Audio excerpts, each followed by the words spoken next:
Is this serosa or adventitia? Because remember, ang esophagus ay mahaba, di ba? Oh. Yung the upper, di ba? Upper third, middle, lower third. Oh. Ano yan? Ano sabi nga? Adventitia. So, nasa upper portion yan. Right? Okay? So, this is mucosa. This is submucosa. And see, what you also see here. You see the presence of, ano yan? Glands. Those are your esophageal glands. Ba't kailangan may glands doon? Sa esophagus. What is the purpose of this? Para lubrication, para mas madaling mailunok ang ating pagkain, di ba? Okay? So those are the glands. You see this in the submucosa. And here, you have the muscles. Right? Okay? A type of muscle. Okay. Type. O, depende. O, sige. Ano yung pagkakadepende na yun? Remember, this is upper part. No? Nasa upper to middle yan. O, ano yung upper? Pag upper 1/3, skeletal. If it's middle,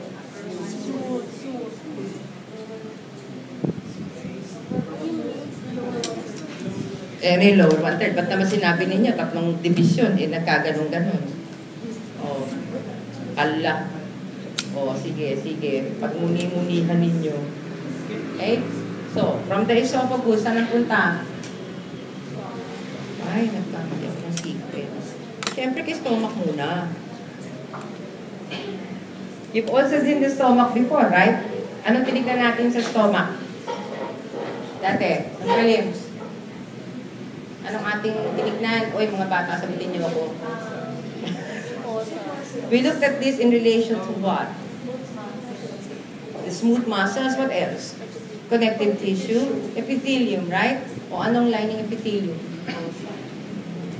Ha? Anong lining epithelium niya? Columnar. But you have what also? Mucus-secreting cells, right? Bakit? Ba't kinakailangan may mucus-secreting cells ka sa stomach? Ang mucus ba sa stomach is for digestion? Ay, diba? Is for protection. You have the mucosal layer to protect the lining. Otherwise, all of us will have ulcer, right? Kasi acidic. And then here, you also have your gastric glands. Okay? Ngayon, what is the, let's look at the layers first. From here, ano ba ito una? What is this? Oh, that's part of the mucosa, right? But what specifically is this? Eh, ang lamina propria din sa taas. Ano yan? Mukhang ano siya? Mukhang ano siya? Oh, anong itsura? Muscle. Oh, ano yan? That is the muscularis mucosa. Okay? So, from here, kasama siya. That is your mucosa. And then underneath, you have the submucosa already, right? So, what do you see here in the submucosa? Ha? Anong mga nandyan sa submucosa? You have blood vessels. You also have what? Nerve. Anong nerve ang nandito? Madaling tandaan yan. Submucosa. Meissner's. Kasi, ang myenteric, what is the prefix for muscle? Myo. So, myenteric. Or, I think, myenteric na lang, doktora, may nag-spell eh. Our plexus. Baka ko na makita kong spelling, ha? Oh, what type of connective tissue is present here in the submucosa? Review lang. Dense, irregular. Dito sa may lamina propria, yun ang ano, loose, collagenous. Now, what is the parenchyma? What parietal cells? Okay? If you look at it, no, you have to look at it under higher magnification. What is the secretion of the parietal cell? Uli? Ano? Anong sinikrit niya? Intrinsic? Anong pinaka-ano? Ayan, oh, these are the parietal cells. Yung katabi niya, yung basophilic would be the chief cells. So these are the parietal cells. So you have several. Diba? Basta eosinophilic, mas eosinophilic ang cytoplasm niya. So madaling tandaan na naman yan. Parietal, pula. Diba? So yun. Okay? So what else are we going to see here in the stomach? So we've seen the contents of all the important cells here, no? This is the mucosa again. Then the submucosa. No? Pinakita ko kanina, nakahanap tayo ng mesenteric. Hari naman makahanap din kayo. And then, here, anong distinctive sa stomach as far as the muscle layer is concerned? To differentiate from the rest of the GI. 3 layers. O, ano yung layers niya? Inner oblique, and then you have the middle circular and the outer longitudinal. Why is that so? Why do you need to have 3 layers?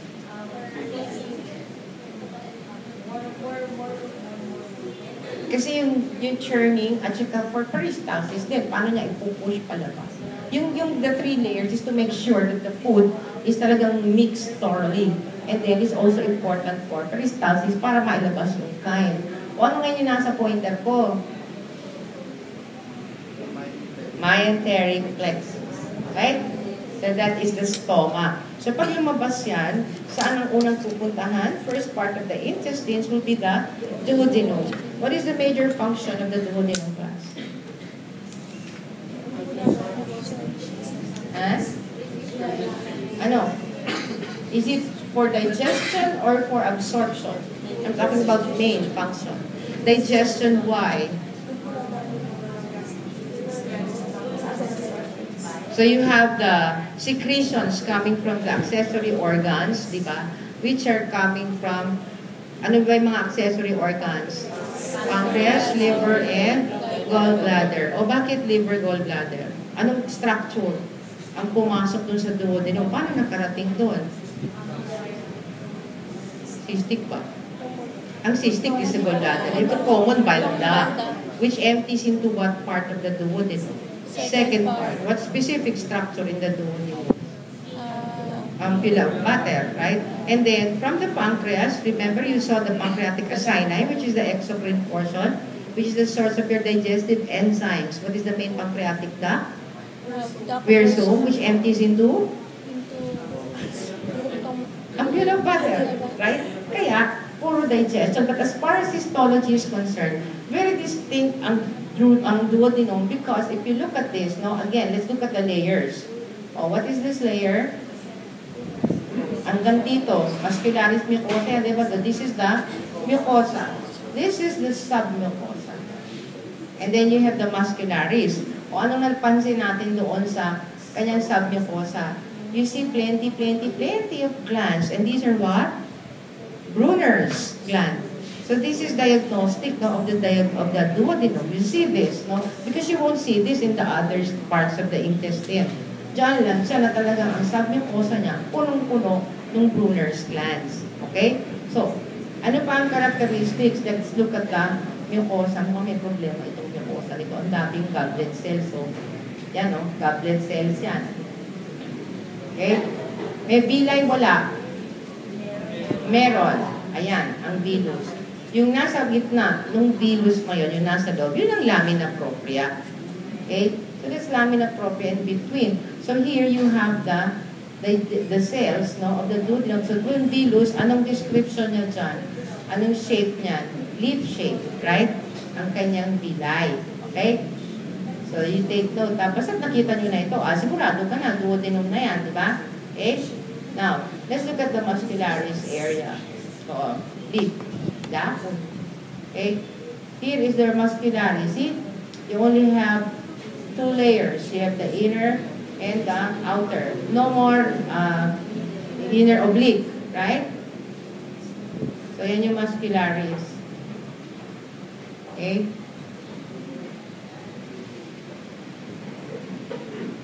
Very distinct ang mesenteric. Okay? So, any questions as far as the duodenum is concerned? Na. Alright. Next. O, saan pupunta? Jejunum. Jejunum. Kanina, di ba? Let's identify first the layers, ha? Para ma-appreciate natin. Okay? So, this is what? This is the mucosa. This is the submucosa. And here you have the muscularis part, the outermost. Oh, adventitia serosa. Ayun, ganda-ganda, oh. Diba? Serosa. See? Lined by simple squamous, or these are what you call your mesothelial cells. Okay. So let's look now first here. So this is the mucosa. If you look at the jejunum, what is the major function of the jejunum? Para ma-appreciate yung structure. Absorption, di ba? Kaya siya, di ba, kinakailangan talaga increased ang kanyang absorptive surface. Eh, ano yung mga specializations? Anong nag-increase ng absorptive area niya? You have the presence of the villi, no? Plenty villi, right? And then what else? Mayroon kang microvilli. And then if you look at this one big structure here, then this is what you call the plica circularis. Okay? How do you distinguish plica from your plain villi? Ano yung nasabi natin? Ano yung nasa loob ng villi? This is lamina propria. That's one villus. Muscularis mucosa is here. And if you look at muscularis mucosa, it extends into the plica. Bakit? Bakit nag-extend siya papasok? Kasi pag nag-contract yan, gagalaw yan.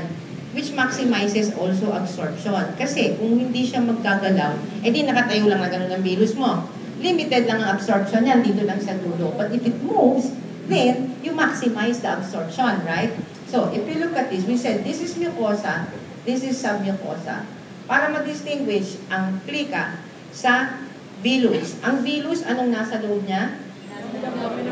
Tingnan niyo ang submucosa, nag-extend pataas dun sa fold. So if you look at it, on each side, you have villi. So the entire structure is a plica circularis. Okay, you see the distinction now, huh? So if I ask you what is the entire structure, then you call it what? Plica circularis. But if I point to this and I ask you, identify the structure, then it's the villus. Isa lang villus. Pag marami, villi. Okay? So yan. Tapos, please take note, no? Yung ating villus is lined by your absorptive cells, which are called what? Enterocytes. Okay? You may have a few goblet cells, but because this is mainly what? For absorption, ang goblet cells natin, saan madami? Ileum, pababa na. Right? Doon ka magkakaroon ng goblet cells. Kasi, lalong-lalo na saan? Sa colon, sa rectum. You have plenty of goblet cells. Why? What is the function of the colon and the rectum? Anong papel niya sa buhay? Is there absorption, a lot of absorption taking place? Meron ka rin. But more specifically, what? You have your fluids and secretions, right? But, especially in the rectum, ano bang function lang doon, di ba? That is the repository for your excreta, your waste products. Kung matigas yan, kung wala kang lubrication produced by the goblet cells, di sira-sira ang ating epithelium, parang pinasukan mo ng bato, di ba? Napakatigas, okay? So that's the main purpose. Ayan, under doon sa may base ng villi, ano yan? Then these are the intestinal glands. Okay? Or you call them what? The crypts of Liverpool or Liverpool, whatever way you want to pronounce it, is fine with me as long as the spelling is correct. Kaya pinagbigyan namin kayo ng spelling ninyo ng prelims. Pagdating ng midterms, hindi na. Wrong spelling, wrong. O, may magtutuktok kaya kayo. Okay? So, yan Okay? So, the important structures, you have the crypts. And then, if you look at it under high magnification, medyo mas distinct din dun sa may ileum At the base of the glands, eto, dyan sa mga base na yan, you will see large cells. Okay? Na eosinophilic din ang cytoplasm. May granules, eosinophilic granules. And those are what you call the Paneth cells. So dito yan, sa base yan makikita. Okay? So may base siya. So you look at it under higher magnification. Okay?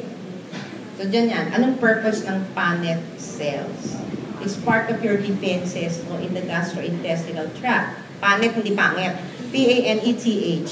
It's there. No? So it's part of your defenses in the gastrointestinal tract because it releases substances that have antibacterial property. Okay? So yan. Let's go down na. So alam na natin lahat yan Yun doon sa ating mucosa. Let's look at the submucosa. O di syempre maghahanap tayo ng Anong hahanapin nyo sa submucosa? Meissner's again because it's there in the submucosa. Okay? Iba-iba ang ito. Parang similar, remember the Meissner's plexus that you